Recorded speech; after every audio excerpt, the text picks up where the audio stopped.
أعوذ بالله السميع العليم من الشيطان الرجيم بسم الله الرحمن الرحيم السلام عليكم ورحمة الله وبركاته الحمد لله والصلاة والسلام على رسول الله وعلى آله وصحبه ومن والاه اللهم ربنا ظلمنا أنفسنا وإن لم تغفر لنا وترحمنا لنكونن من الخاسرين اللهم اختم لنا بحسن الخاتمة ولا تختم علينا يا الله بسوء الخاتمة اللهم أعز الإسلام والمسلمين اللهم انصر المجاهدين في كل مكان وفي كل زمان اللهم آمين اللهم آمين. Muslimin muslimat dan juga sidang pendengar yang dikasihi, yang dirahmati oleh Allah Subhanahu wa taala. Alhamdulillah, pertamanya marilah sama-sama kita memanjat setinggi-tinggi kesyukuran kita kepada Allah Subhanahu wa taala, syukur yang tidak terhingga dengan nikmat yang Allah taala kurniakan kepada kita. Kita ni tuan-tuan, kalau kita lupa nikmat, kadang-kadang menyebabkan kita lupa siapa diri kita. Kita lupa kepada Allah Subhanahu wa taala. Maka renunglah, nilailah semula nikmat yang ada pada kita yang terlalu banyak ini, yang menuntut kepada kita untuk sentiasa bersyukur kepada Allah dengan nikmat yang berbagai-bagai, kesihatannya, ya, keluarga, zuriat, rizki, ketenangan, kebaikan. Semua itulah nikmat yang dikurniakan kepada kita, yang menuntut kita supaya sentiasa bersyukur kepada Allah Subhanahu wa taala. Allahumma ja'alna minasy-syakirin. Allahumma amin. InsyaAllah pada malam ini kita akan sambung kepada hadis seterusnya, itulah hadis yang ke-40. Ya. Hadis yang ke-40 daripada kitab Mustikah Hadis, itulah bab nilai segala amal berdasarkan niat, muka surat 129 ya, bagi yang ada kitab. Baik. An Abi Kabsyah Al-Anmari radhiyallahu anhu an Nabi sallallahu alaihi wasallam qala thalathun uqsimu alaihinna ma naqasa malu 'abdin min sadaqatin ولا ظلم عبد مظلمة صبر عليها إلا زاده الله عزا ولا فتح عبد باب مسألة إلا فتح الله عليه باب فقر وأحدثكم حديثا فاحفظوه قال إنما الدنيا لأربعة نفر عبد رزقه الله مالا وعلما فهو يتقي فيه ربه ويصل فيه رحمه ويعلم لله حقا فهذا بأفضل المنازل وعبد رزقه الله علما ولم يرزقه مالا فهو صادق النية يقول لو أن لي مالا لعملت بعمل فلان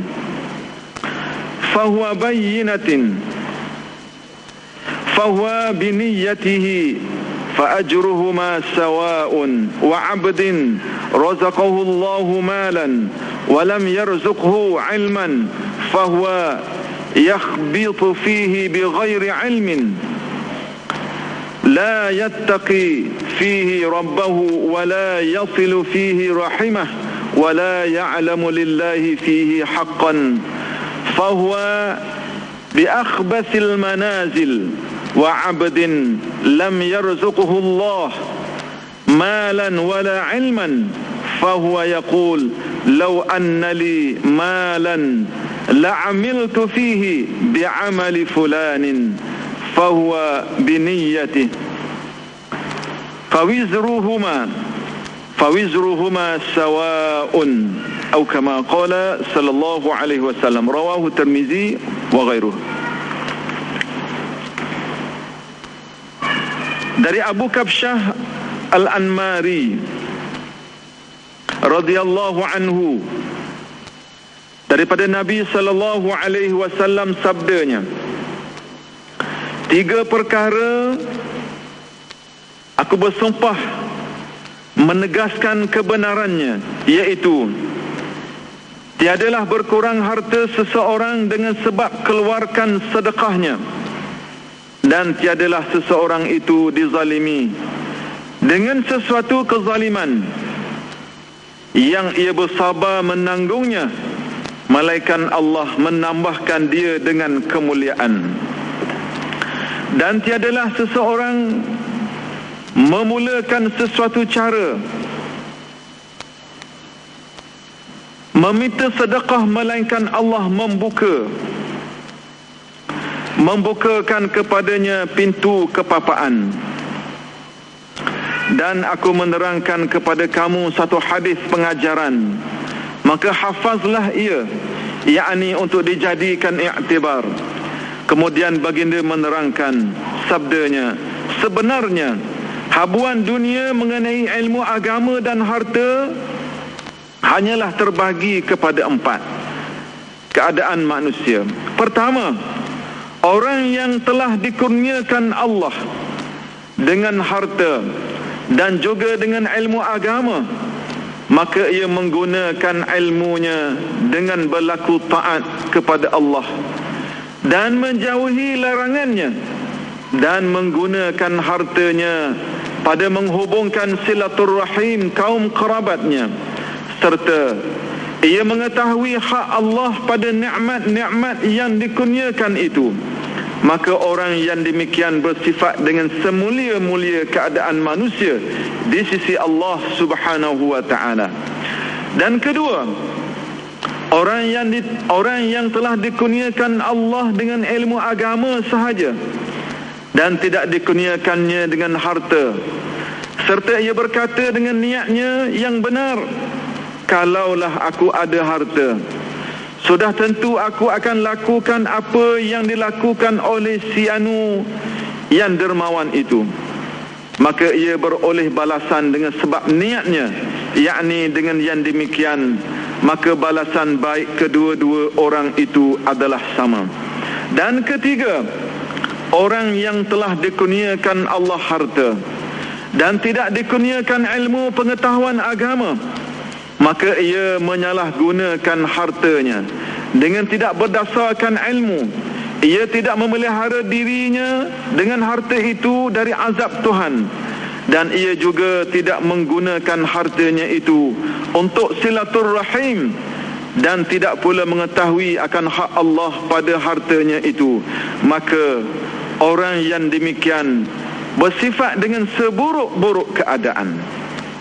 Dan keempat, orang yang tidak dikurniakan Allah dengan harta dan tidak juga dengan ilmu agama, lalu ia berkata, kalaulah aku ada harta, sudah tentu aku akan lakukan apa yang dilakukan oleh si anu itu.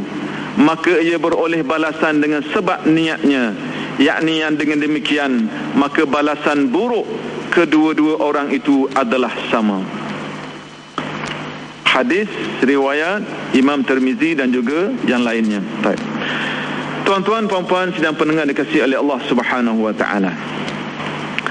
Dalam hadis ini yang agak panjang ini, Rasulullah sallallahu alaihi wasallam menegaskan kepada kita beberapa perkara. Ya. Ataupun kita boleh bagikan hadis ini dalam 2 keadaan. Yang pertama, Rasulullah sallallahu alaihi wasallam cerita kepada kita 3 perkara. Ya. Uqsimu alaihi, aku bersumpah dengannya. 3 benda kata Rasulullah sallallahu alaihi wasallam, aku bersumpah dengan kebenarannya. Ya. Yang pertama kata Rasulullah, orang yang sedekah harta dia, maka dia kata tidak akan berkurangan hartanya. Ya. Dan yang kedua, Rasulullah beritahu kepada kita orang yang dizalimi, seseorang yang dizalimi dengan sesuatu kezaliman, kemudian dia sabar menanggung kezaliman yang orang buat kepada dia. Ya. maka melainkan Allah, kata Rasulullah, Allah Subhanahu wa taala, ya, illa zadahu Allahu izzan, melainkan Allah akan tambah kepada dia kemuliaan. Dia zalim, dia sabar, dan Allah Taala beri kemuliaan. Yang ketiga, kata Rasulullah sallallahu alaihi wasallam, iaitulah orang yang meminta-minta, ya, dan dalam keadaan dia ni dah ada benda, ya, ada benda dah, tapi minta juga, melainkan, ya, kata Rasulullah sallallahu alaihi wasallam, illa fatahallahu alaihi baba faqrin, melainkan Allah akan buka kepadanya pintu kepapaan. 3 benda Rasulullah bersumpah kebenarannya akan berlaku. Yang pertama, tidak akan berkurangan harta yang disedekahkan. Ada harta sedekah tidak akan berkurang, zahir berkurang. Kita akan tengok apa yang dimaksudkan kekurangan di situ. Yang kedua ialah Rasulullah menyebut orang yang dizalimi, kena zalim. Banyak sebab, kita akan tengok nanti. Maka dia bersabar. Orang ambil hak dia, dia bersabar. Kena zalim, dia sabar. Maka kata Rasulullah sallallahu alaihi wasallam, orang yang sabar apabila dia dizalimi, orang ini zadahullahu izzan, kata Rasulullah, Allah Ta'ala akan tambah kemuliaan kepada dia. Yang ketiga, iaitulah orang yang suka meminta-minta, ya, orang yang meminta-minta dalam keadaan dia meminta-minta, dan kadang-kadang ada masa dia tak perlu pun harta benda manusia itu, saja minta untuk keperluan ataupun bukan kerana keperluan terdesak, maka Allah Subhanahu wa taala, Allah Taala akan buka kepadanya, iaitulah pintu-pintu kepapaan. Allah Ta'ala buka kepada dia pintu kepapaan. Itu perkara yang pertama yang Rasulullah kata, aku bersumpah akan kebenarannya. Yang kedua, Rasulullah sallallahu alaihi wasallam menyebut, dia kata ada 4 perkara, ya, aku nak bagi tahu kepada kamu, kata Rasulullah sallallahu alaihi wasallam, yang berkaitan dengan dunia, berkaitan dengan ilmu, berkaitan dengan agama, berkaitan dengan harta ni. Berkait dengan harta, berkait dengan agama, ada 4 keadaan manusia. Bila sebut dunia, bila sebut ilmu, bila sebut harta, ada 4 golongan manusia.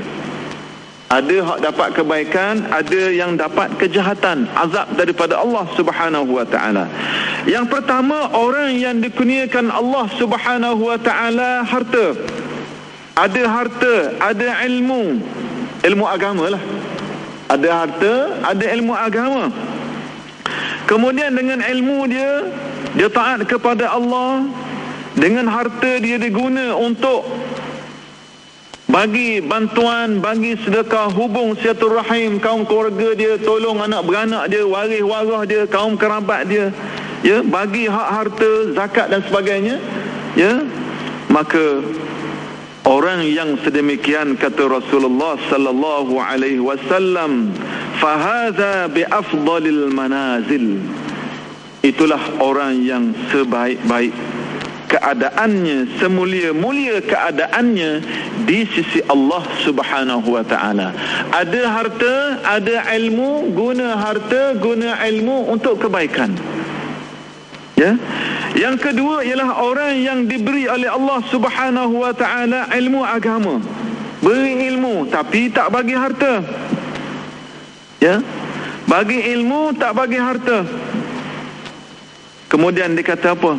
Kalaulah aku boleh guna harta ni, aku boleh buat kebaikan dengan harta macam orang dermawan, macam orang-orang lain yang dermawan, aku nak buat macam dia juga, maka dia beroleh kebaikan dengan sebab niatnya, ya. Dia dapat baik juga.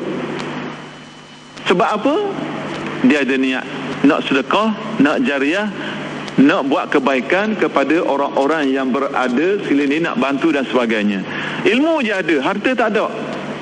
Ilmu boleh bagi kau orang, tapi harta tak mampu. Tapi dia niat, kalaulah aku ada, jika sekiranya Allah Ta'ala beri kepadaku harta, aku nak bagi, aku nak tolong, aku nak sedekah. Maka kata Rasulullah sallallahu alaihi wasallam, disebabkan niatnya itu, Allah Ta'ala beri kebaikan juga, sama seperti orang yang pertama tadi. Ada ilmu, ada harta.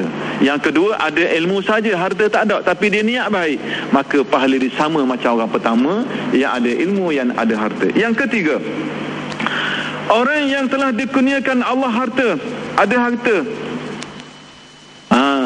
tapi tak ada ilmu. Yang kedua, ada ilmu tapi tak ada harta. Yang kedua ni, harta ada. Yang ketiga ni, Rasulullah kata apa? Ya, orang yang telah dikurniakan harta dan tidak dikurniakan ilmu pengetahuan. Ada harta tapi tak ada ilmu. Harta ada, tak ada ilmu. Maka dengan harta tadi, apa yang dia buat? Dia tak jaga diri dia, dia tak jaga hak harta dia. Dia belanja ikut dan sekali, dia tak ikut ilmu yang boleh menyelamatkan dia daripada azab Allah Subhanahu wa ta'ala. Ya, sebab tak ada ilmu, tak tahu benda.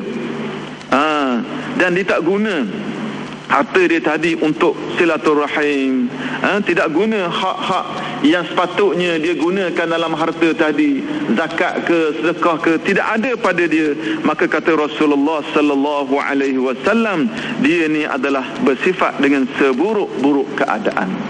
Harta banyak, ilmu tak ada. Dia tak boleh urus harta dia dengan apa yang diredai oleh Allah, yang dituntut oleh agama Allah Subhanahu wa ta'ala. Maka kata Rasulullah, dia bersifat dengan seburuk-buruk keadaan. Yang keempat, ya, yang keempat ialah yang tak ada harta, tak ada ilmu, tapi apa yang berlaku, dia kata apa? Harta tak ada pada dia, ilmu tidak ada pada dia, malan wala ilman, tapi dia pernah berkata ataupun dia sebut, kalaulah aku ni ada harta, aku akan buat macam orang yang nombor 3 tadi juga. Belanja harta ikut dan sekali, tak bagi hak Allah, buat benda-benda yang melibatkan maksiat, tidak ada kebaikan juga bagi dia. Maka kata Rasulullah sallallahu alaihi wasallam, balasannya adalah seburuk-buruk dan sama seperti mana orang yang ketiga tadi, itulah ada harta tak ada ilmu.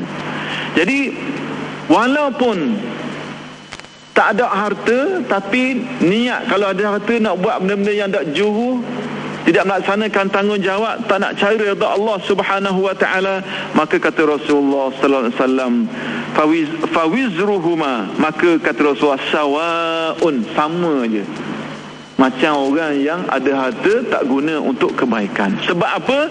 Sebab niatnya yang tak juru, sebab niatnya yang tak comel. Jadi 3 keadaan manusia: berdepan dengan dunia, berdepan dengan harta, dan berdepan dengan ilmu. Berlaku perubahan disebabkan niatnya, dikira dihitung oleh Allah Subhanahu wa ta'ala.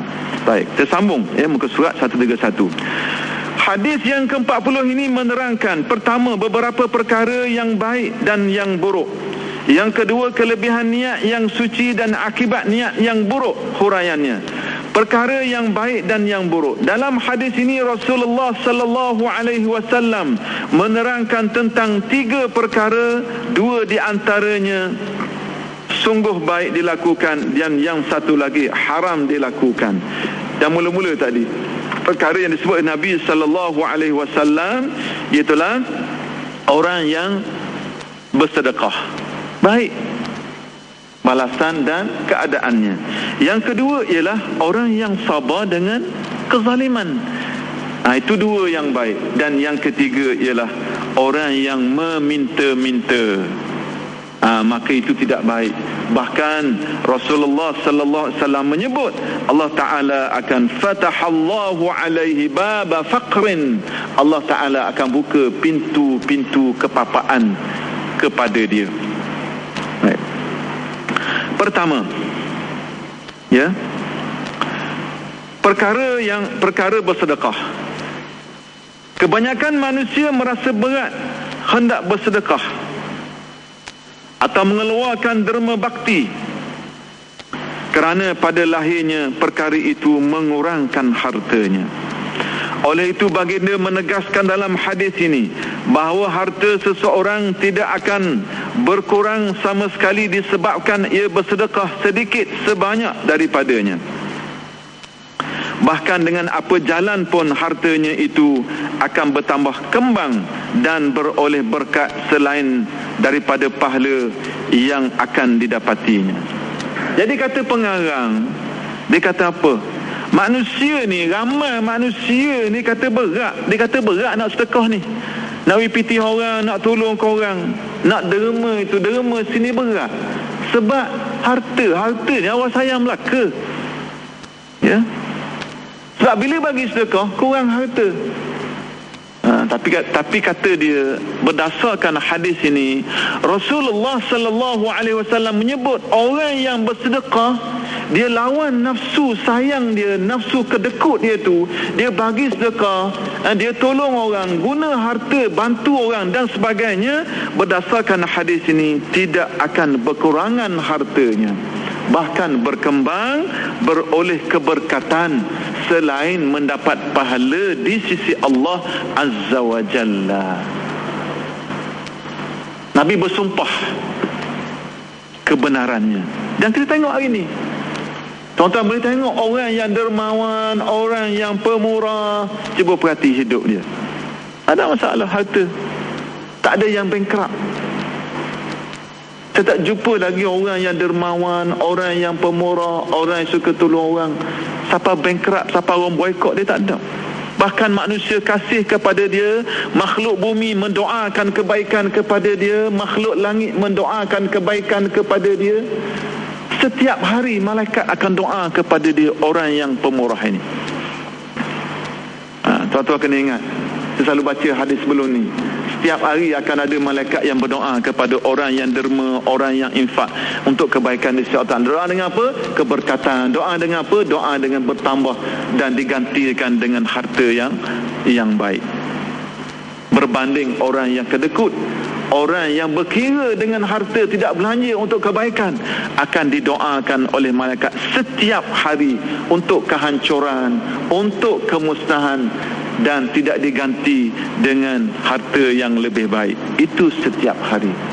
Jadi Rasulullah sebut secara jelas bahawa Rasulullah bersumpah bahawa orang yang bersedekah untuk kebaikan dengan harta dia, Allah Ta'ala tidak akan kurangkan hartanya. Iaitulah dari sudut keberkatan, dari sudut kebaikan. Bahkan kadang-kadang kalau kita perhati, bertambah. Tuan-tuan boleh cuba selalu. Tuan sedekah hari ni, nampak datang rezeki itu secara mudah. Kita sebut, orang sedekah ni macam orang ngai. Dia keluar sebahagian harta itu macam dia guna umpan untuk dia ngai. Kalau dia guna umpan kecil, dapat ikan kecil. Dia guna umpan besar, dapat ikan besar. Sama juga orang sedekah banyak, pulangannya besar. Orang sedekah sikit, pulangannya sikit. Itu dah fitrah. Manusia kafir pun percaya dekat dunia hari ni. Apakah kita manusia Islam tidak percaya? Tuan-tuan perhati orang kafir yang kaya raya, yang jadi jutawan, perhati antaranya suka bersedekah. Walaupun pahala itu soal kedua. Nak cerita dia tolong orang, suka kebajikan. Orang-orang kaya dunia, tuan-tuan, dia ada tabung, dia tabung kebajikan. Orang kafir dia percaya.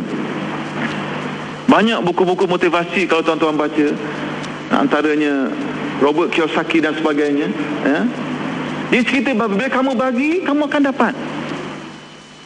Kamu bagi, kamu akan dapat. Orang kafir pun percaya, apatah kita orang yang beriman dan yakin dengan Quran, yakin dengan hadis Nabi sallallahu alaihi wasallam. Itu yang pertama. Baik. Yang kedua, sabar berdepan dengan terhadap sesuatu kezaliman. Sabar. Ya. Sabar terhadap suatu kezaliman. Kebanyakan manusia tidak sanggup bersabar terhadap suatu kezaliman yang dilakukan kepadanya. Bahkan ia merasa terhina menanggungnya. Memanglah, orang buat zalim kita, orang rasa perik, letih, rasa hina kadang-kadang bila buat zalim kepada kita.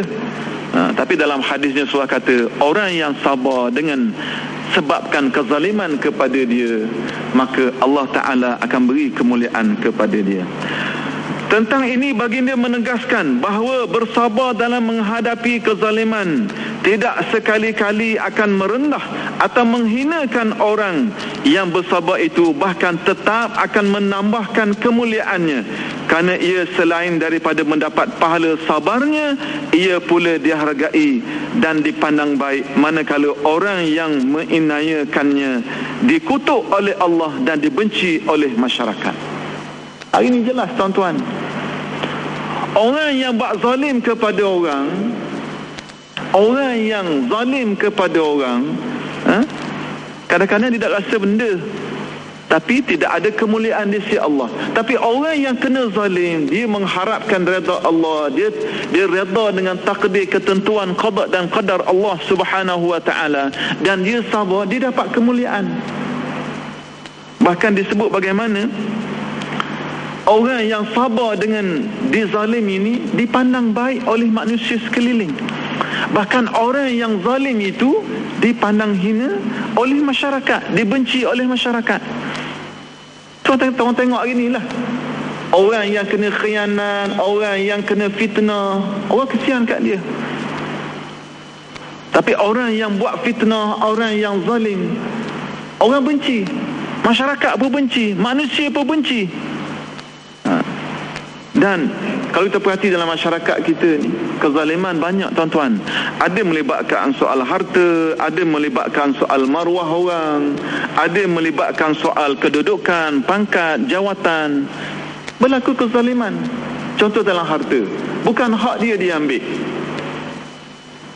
kadang-kadang bagi dah ambil balik. Itu kezaliman. Guna berbagai-bagai halah, perundangan-perundangan yang ada, enactment yang ada, kadang-kadang berlaku kezaliman pada orang. Orang macam ni kalau kena kepada dia, dia redha dan dia kata apa, melihat itu ujian daripada Allah, dia akan mendapat kemuliaan di sisi Allah dengan sabarnya. Tetapi orang yang buat benda-benda yang zalim tadi, ambil harta orang, ambil dunia orang dan sebagainya, bukan setakat Allah Ta'ala kutuk dia, manusia yang sekelilingnya juga kutuk, benci, marah dan sebagainya. Itu kalau melibatkan soal harta benda. Kalau melibatkan kedudukan, kalau melibatkan jawatan, melibatkan pangkat, dia ambil bukan hak dia. Berbagai-bagai halah, berbagai-bagai cara dia buat, khianat dan sebagainya. Dia dapatlah apa yang dia nak, tapi di sisi Allah dia dihina oleh Allah. Dan orang yang kena itu dia sabar, dan insya-Allah Rasulullah kata berdasarkan hadis ini, dia akan dimuliakan oleh Allah disebabkan sabarnya. Ya. Jadi bila melibatkan kezaliman pada orang, dia melibatkan maruah orang, dia melibatkan nama baik orang, kadang-kadang semua tadi dia menyebabkan orang tadi rasa letih, rasa penat, tapi dia sabar, dia tidak gopoh dan dia menyerah diri kepada Allah. Jadi Rasulullah kata dalam hadis ini, dia akan diberi kemuliaan oleh Allah Subhanahu wa taala.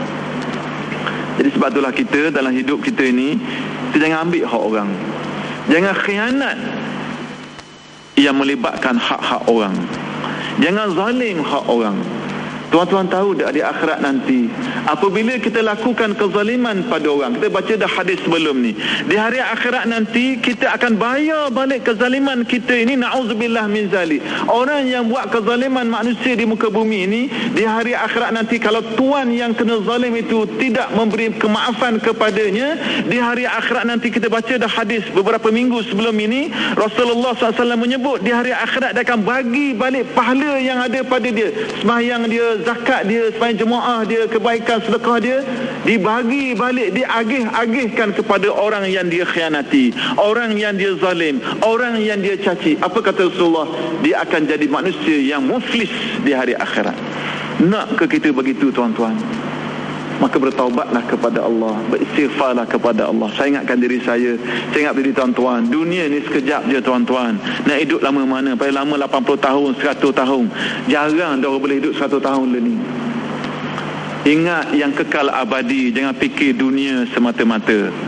Wal akhiratu khairun wa abqa. Akhirat lebih kekal dan lebih abadi. Dunia ni Tuhan bagi satu nikmat saja tuan-tuan kepada makhluk dia. Allah Ta'ala simpan, hadis tu menyebut, Allah Ta'ala menyimpan di akhiratnya berapa tuan-tuan? 99 nikmatnya.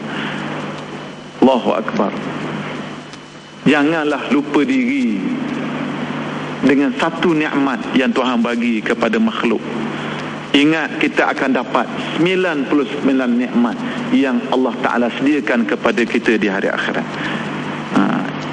Itu yang kedua, sabar terhadap kezaliman. Ketiga, keburukan perbuatan meminta sedekah. Setengah orang dengan sebab bawaannya yang keji lebih suka meminta sedekah daripada berusaha ikhtiar untuk menyara hidupnya atau membanyakkan hartanya. Mengenai hal ini baginda menegaskan bahawa orang yang melakukan perbuatan yang demikian amatlah buruk akibatnya, kerana selain dari beroleh kemurkaan Allah, jiwanya sentiasa papa, tamak haluba, sekalipun banyak harta yang dikumpulkannya. Saya diketahui bahawa pertama, meminta sedekah adalah satu perbuatan haram, tidak dihalalkan melainkan kepada salah satu daripada 3 orang yang dinyatakan oleh hadis yang disebut oleh Muslim dan lainnya, iaitu pertama, orang yang sungguh-sungguh tidak berada atau tidak berupaya. Yang kedua, orang yang harta bendanya habis ditimpa bencana.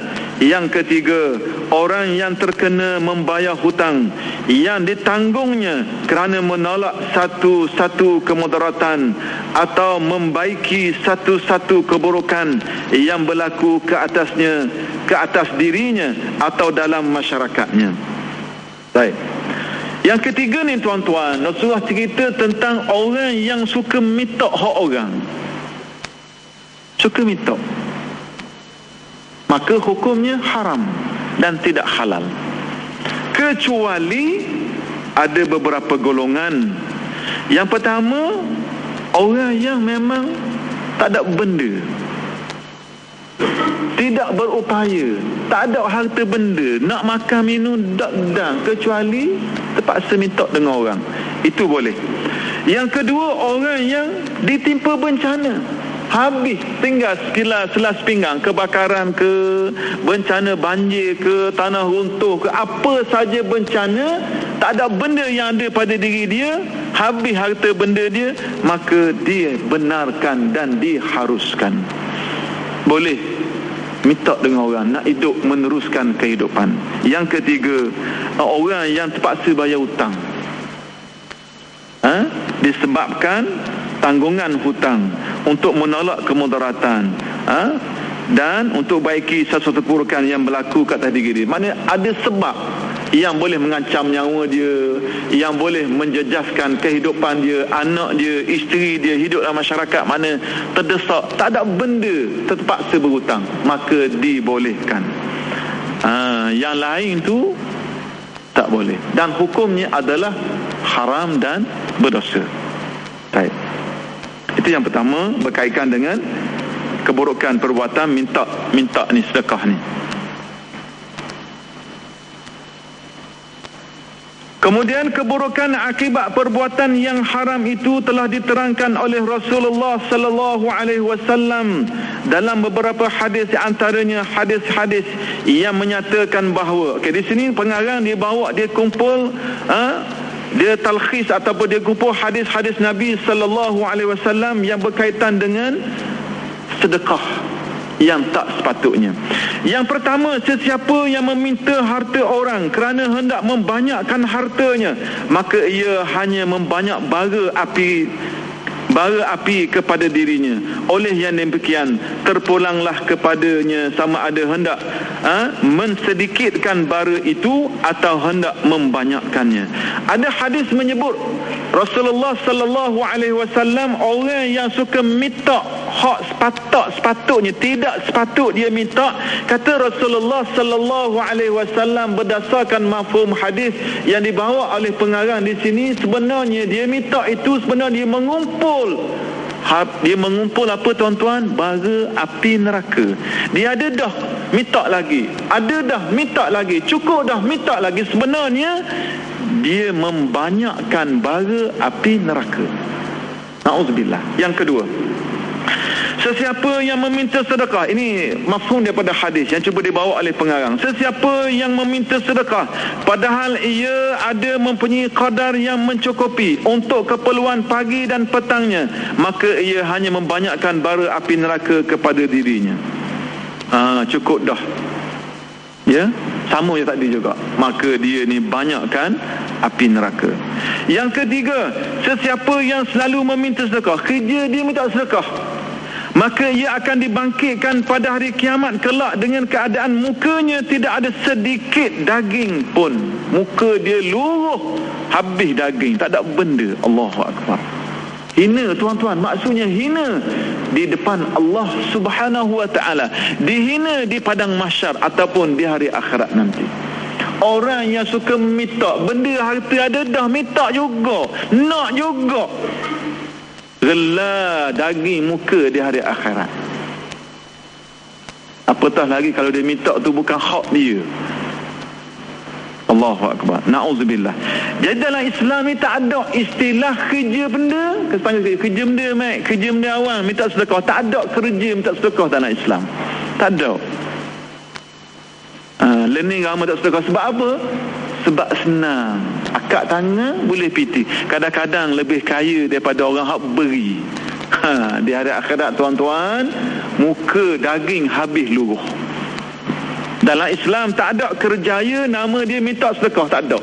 Dia boleh setakat nak makan, setakat nak hidup, bukan jadi kerjaya. Kadang-kadang ada minta sedekah, kadang-kadang bila mati pernah payah pergi seling. Tak laku dah pergi seling, pernah pergi dalam bank puluh ribu ada, belah-belah ribu ada. Kita sedekah pun ada pergi mana. Maknanya sebab itulah Islam melihat kerjaya yang sebutkan minta sedekah ni tak ada. Sebab dia adalah keperluan untuk hidup saja, bukan jadi kerjaya, bukan jadi budaya hidup. Baik, seterusnya lagi. Meminta sedekah ada kalanya, habis hadis disebut tadi ya. Baik. Meminta sedekah ada kalanya dengan cara berterus terang dan ada kalanya dengan cara tipu helah, umpamanya mendakwa atau berpura-pura bersifat miskin, alim, orang bijak, pandai atau sebagainya. Maka siapa yang diberikan suatu kerana dipercayai ada padanya satu-satu sifat yang didakwakannya itu, sedangkan ia pada hakikatnya tidak bersifat demikian, haram ia menerima pemberian itu dan tidak menjadi melainkan kalau ia menerimanya. Baik. Menjadi melayakkan kalau ia menerimanya. Maknanya haram diambil. Haram diambil harta tadi. Haram diambil dan tidak menjadi miliknya. Tak ada dia milik. Tidak menjadi, saya ulang balik dan tidak menjadi miliknya, kata pengarang, kalau ia terima dia. Dia ambil dan bukan hak milik dia sebenar. Hakikatnya di sisi Allah, di sisi agama. Wak mana ni? Tipu helah. Wak miskin nak buat tu, nyamuk, baruk situ, baruk sini, wak dok pakai baju buruk, pakai uniform. Pagi-pagi sarung uniform, petang-petang boleh ada pasal malam beli pergi borong. Pagi-pagi dah sembah ke mana ke, minta sedekah. Ni banyak profesional ni. Bila ada musibah orang kena, orang berlanggar ke apa, dia buat buka akaun, dia tolong kutip pula, padahal bukan masuk kalau tak sedekah tu, bukan masuk pada warna musibah tu, masuk ke dia. Banyak kes berlaku tuan-tuan. Allah tak takut ke pada azab Allah Subhanahu wa ta'ala? Banyak ke boleh 5,000, 10,000, 20,000 nak banding azab Allah di hari akhirat? Tak padan tuan-tuan. Kalau kita tolong orang tak apa juga. Ni berlaku musibah, banjir sebagainya, kutip derma. Berlaku musibah, kemalangan, kebakaran, kutip derma. Kadang-kadang ada company-company yang rasmi tapi duit tu tak tahu gimana. Orang cari, tengok company besar, kutip, ambil tubik dalam TV, tubik dalam radio, tapi kadang-kadang tipu je. Ini bahaya, na'udzubillah min zalik. Jadi sebab itulah, bukan hanya berbentuk peribadi, tapi dalam bentuk profesional pun hukum dia sama je tuan-tuan. Hukumnya haram dan tak boleh dia miliki. Baik. Yang seterusnya lagi, bagi mengelak keburukan akibat meminta sedekah, maka Nabi sallallahu alaihi wasallam yang berperasaan belas dan kasih sayang kepada orang-orang yang beriman, menggalakkan umatnya berusaha mencari sara hidup dengan bekerja sendiri, sekalipun seseorang itu terpaksa membuat kerja yang berat dan tidak disukai hatinya, asalkan tidak dilarang oleh agama. Nabi ni sayang pada umat dia, maka dia kata dia menggalakkan kita supaya kita bekerja. Jangan harap minta bantuan orang. Dalam kitab hadis banyak dapati galakan itu, di antaranya hadis-hadis yang maksudnya. Di sini pengarang cuba kumpul beberapa hadis yang berkaitan dengan bekerja ini. Yang pertama, hadis sesungguhnya pemergian seseorang ke bukit mencari kayu api, kemudian ia memikulnya dan menjualnya untuk mendapat keperluan hidupnya adalah lebih baik dari ia meminta kepada orang, kerana terselamat daripada menanggung keberatan budi pemberian orang itu atau keburukan rasa kecewa kalau tidak diberinya. Maksud hadis ini, orang yang keluar daripada rumah dia, pergi bukit, pergi ke hutan, cari hasil-hasil hutan, kayu api, buah dan sebagainya. Kalau ikut mafhumnya, kita boleh bawa pada hari ini, hasil buah dan sebagainya, masuk hutan, keluar dan jual, itu lebih mulia daripada dia minta dengan orang. Dan kata pengarang, kadang-kadang bila kita minta, orang dakwi kecil hati, kedua hati. Itu yang pertama, mafhum hadis dibawa oleh pengarang. Yang kedua, hadis mafhum yang berkaitan dengan kata Rasulullah, itulah sesiapa yang berusaha mencari keperluan hidupnya, keperluan hidup ibu bapanya yang tidak berada dan tidak terdaya bekerja, atau keperluan orang tanggungannya supaya selamat daripada kepapaan dan perbuatan yang tidak halal, maka ia berusaha pada jalan diredai Allah. Dan sesiapa yang berusaha mencari untuk bermegah-megah dengan kekayaan, maka ia berusaha pada jalan syaitan yang kenerjam. Jadi orang yang berusaha keluar bekerja, buat setakat yang dia mampu, nak sara tanggungan dia, diri dia, anak-anak, orang-orang yang di bawah tanggungan dia, orang yang macam ni adalah orang yang berada di jalan yang diredai oleh Allah Subhanahu wa taala. Tapi kalau orang cari harta, bekerja nak bermegah-megah, maka berdasarkan mafhum hadis ini, ia akan bersama-sama dengan syaitan yang kenerjam. Na'udzubillah. Seterusnya lagi yang ketiga, sesungguhnya Allah suka dan kasih kepada orang mukmin yang berusaha mencari penghidupan yang halal, sama ada dengan jalan bercocok tanam, berniaga, bertukang dan sebagainya. Allah Ta'ala kasih kepada orang yang boleh bekerja, tidak mengharapkan orang bagi kerja. Orang yang suka bekerja dan tidak mengharapkan orang bagi kerja, Allah Ta'ala kasih kepada dia. Ini mentaliti kita kena ubah, tuan-tuan. Anak-anak kita yang keluar universiti ni bertahun-tahun tak kerja sebab apa? Nak makan gaji. Saya tak kata makan gaji itu tak bagus. Saya kata kadang-kadang terlalu mengharap orang beri kerja, tambah kerja. Tidak ada apa yang disebut oleh seorang mujaddid Islam, dikata apa? Qadirun 'alal kasbi, mampu berusaha dan mampu bekerja. Ini sifat mukmin. Kalau nak agak kau orang sokmo, tak boleh. Kita berusaha buat sesuatu. Sebab itulah dalam masyarakat kita, kalau benda ni tak ubah, maka masa depan ekonomi, masa depan kehidupan kita tak boleh pergi jauh dan tak boleh bersaing dengan orang-orang yang bukan Islam. Jadi orang mukmin kena ada satu sifat, itulah qadirun 'alal kasbi. Dia mampu berusaha, dia mampu bekerja, ataupun istilah hari ini kita sebut mampu berdikari. Tak perlu kepada bantuan manusia lain. Dia boleh, duk mana dia boleh cari piti, duk mana dia boleh cari makan. Dok jam kepala otak dia. Dia boleh buat sesuatu untuk dia hidup. Yang keempat, di antara dosa-dosa seseorang, ada dosa yang tidak ada baginya kafarah selain daripada menanggung kedukaan dan kesusahan dalam mencari penghidupannya. Maknanya kita lah hidup ni, Allah Ta'ala beri kepada kita kemuliaan, keampunan. Antaranya ialah orang yang bekerja siang dan malam akan diberi keampunan oleh Allah Subhanahu Wa Ta'ala. Di mana kelima ini, sesiapa yang bermalam, waktu malam dia, dengan keadaan penat lesu kerana mencari penghidupan yang halal, bermalamlah ia dengan keadaan diberikan keampunan. Orang yang bila dia bekerja di siang hari, malam kepenatan, rehat, letih, tidur berdengkur misalnya, penat letih bekerja siang hari, cari duit, cari harta nak tanggung anak isteri dan orang-orang di bawah tanggungan dia, berdasarkan hadis yang saya rasa saya pernah baca hadis ni sebelum ni, iaitulah akan diberi keampunan oleh Allah Subhanahu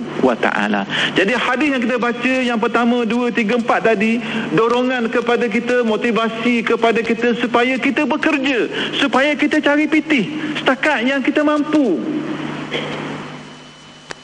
Kalau terdesak sangat pinjam, terpaksa tak apa, bayar balik. Jangan tak bayar-bayar, jangan buat dakti. Sebab itu Islam anjurkan kita supaya apa? Supaya kita bekerja. Orang bekerja siang malam, orang bekerja siang malam dia beri keampunan oleh Allah dengan keletihan bila dia berehat. Kemudian seterusnya lagi, sesiapa yang diberikan sesuatu pemberian dengan tidak ia meminta dan tidak pula ia berharap-harap. Ya, ni sambungan, bukan hadis Nabi, bukan mafhum hadis Nabi, ni tulisan pengarang. Ia berharap-harap supaya diberikan kepadanya serta ia tidak mengetahui bahawa pemberian itu haram diterima, maka digalakkan dia menerima pemberian itu untuk menyara hidupnya dan orang tanggungannya, atau untuk memberi pertolongan kepada orang yang memerlukannya. Maknanya kalau dia, orang beri benda kepada dia, dia tahu benda itu kadang-kadang benda haram dan sebagainya, tak perlu tanya banyak, dia boleh ambil dan dia boleh tanggung diri dia, keluarga dia dan orang-orang yang di bawah tanggungannya. Harus baginya ambil, walaupun dia tak tahu sumbernya macam mana. Baik. Niat yang tidak suci dan sebaliknya, nikmat pemberian yang sangat-sangat diperlukan dalam alam kehidupan ini ialah nikmat kerohanian, yakni ilmu pengetahuan, dan nikmat kebendaan, iaitulah harta kekayaan. Iaitulah kedua-dua nikmat ini, iaitulah apa dia? Harta dan ilmu. Tidak akan mendatangkan kebaikan kepada orang yang mendapat, tidak akan mendatangkan kebaikan kepada orang yang mendapatnya, melainkan dengan menggunakannya pada jalan yang diridai Allah. Jika tidak, maka buruk padanya. Apa dia tuan-tuan? Ilmu dan harta. Kalau guna ilmu silap, buruk padanya. Guna harta silap, buruk padanya.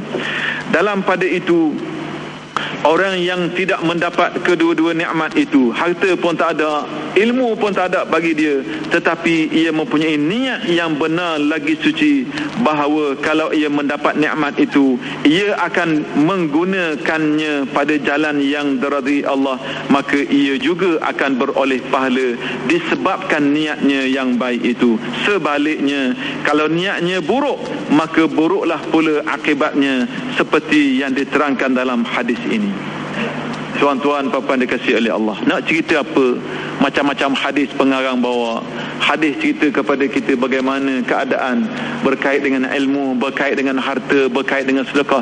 Apa kesimpulan nak cerita kepada kita? Bahawa pentingnya amal, pentingnya niat. Walaupun tak ada harta tapi niat nak sedekah, dapat pahala. Walaupun tak ada benda tapi niat nak buat kebaikan, dihitung, dikira oleh Allah Subhanahu Wa Ta'ala. Walaupun tak ada benda tapi niat nak buat jahat dengan benda tadi, maka dosa dihitung oleh Allah Subhanahu Wa Ta'ala.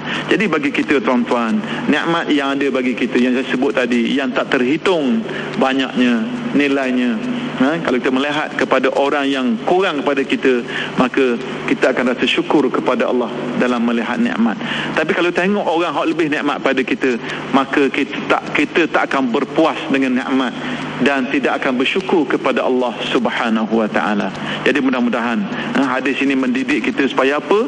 Supaya kita jaga niat kita. Supaya apa? Sentiasa niat perkara-perkara yang baik, dan supaya apa? Guna ilmu yang ada pada kita, ilmu pengetahuan yang ada pada kita, harta yang ada pada kita di jalan Allah Subhanahu Wa Ta'ala. Mudah-mudahan ilmu kita, harta kita, nikmat yang Allah beri kepada kita sentiasa mendapat redha Allah Subhanahu wa taala dan menjadi saham kita di hari akhirat nanti, modal kita apabila bertemu Allah Subhanahu wa taala. Wallahu alam. Aqulu qouli hadza wa astaghfirullahal azim li wa lakum. Wassalam.